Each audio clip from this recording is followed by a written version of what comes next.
Menyadari bahawa zaman kini bergerak pantas seiring dengan kecanggihan teknologi, generasi yang dilahirkan melalui sekolah-sekolah Yayasan Islam Kelantan, khususnya dalam aliran sains tulen, memikul satu misi besar untuk memastikan Kelantan mampu melahirkan tenaga mahir yang unik dan berdaya saing kepada negara. Dalam masa yang sama, penguasaan kemahiran teknologi menjadi satu keperluan penting, bukan sahaja dalam aspek pembangunan, bahkan sebagai medium berkesan untuk menzahirkan kefahaman serta keindahan Islam, khususnya dalam konteks gerak kerja dakwah yang lebih luas dan dinamik. Islam tidak pernah menghalang kemajuan dan kecanggihan teknologi, bahkan mengiktirafnya sebagai wasilah kebaikan. Namun dalam masa yang sama, menegaskan bahawa batasan agar manusia tidak terjerumus ke lembah dosa yang akhirnya merosakkan akhlak dan jati diri. Dalam masa yang sama, usaha umat Islam untuk kembali membina tamadun yang gemilang mestilah bermula dengan ketinggian ilmu dan kesedaran disertai dengan keunggulan akhlak sebagai asas kekuatan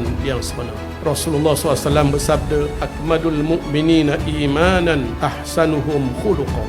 Orang mukmin yang paling sempurna imannya adalah orang yang paling baik akhlak budi pekerti. Kejahilan terhadap sejarah umat Islam merupakan antara faktor yang melemahkan identiti Islam dalam diri generasi baru, sehingga menyebabkan mereka menjadi lesu dan kurang bersemangat untuk menyambung mata rantai perjuangan. Justru penekanan terhadap pembelajaran sirah nabawiyah, sejarah perjuangan para ulama serta kegemilangan tamadun Islam, termasuk juga sejarah perkembangan perjuangan Islam di negara kita, perlu diperkasakan agar lahir generasi yang berjiwa besar, berakar pada sejarah dan teguh melangkah ke hadapan. Inilah generasi yang kita ingin lahirkan, iaitu generasi yang berilmu, berakhlak dan berjiwa rabbani, yang mampu memimpin masa depan ummah dengan panduan iman dan juga hikmah.